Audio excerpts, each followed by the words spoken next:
Hi everybody, welcome once more to Tuesday Riffs with Tim. Tonight I want to talk a little bit more about theory, and this could help people at different levels of development. I want to talk about at least the way I understand the difference between dissonance and playing outside. I had an interesting discussion with a couple of friends of mine online over the last couple of days about that. Dissonance to me is pretty common in music. To me, a dominant chord is dissonant, and music would be incredibly boring without dissonance. A D7, it's a pretty conventional thing to have happen if you're in the key of G.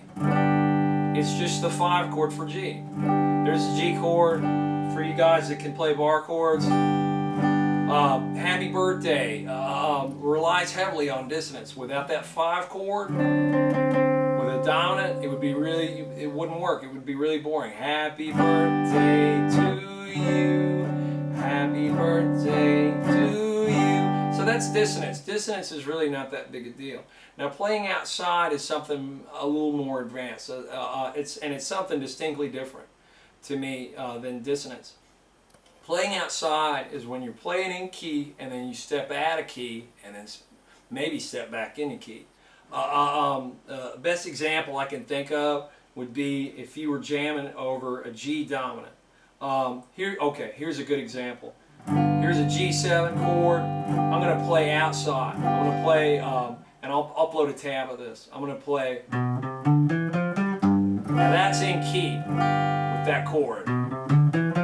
Now you see the movement I'm making. I'm going half step hold. I go to the next string. I go half step hold. That's in key for a G7. Now, to take it outside, I'm going to take this shape that's under my fingers and I'm going to shift it up. Now, that's playing outside. Now, what am I going to do with that? Because that's extremely dissonant. I got to do something with that because I've gone way outside. I could do something as simple as going up to a 9th.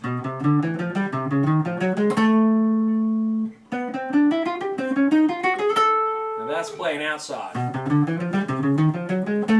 That'll get you a jazzy sound.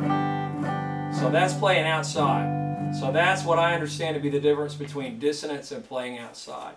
I hope you guys enjoyed it, and please come back and see us next week at Tuesday Riffs with Tim. Thanks a lot.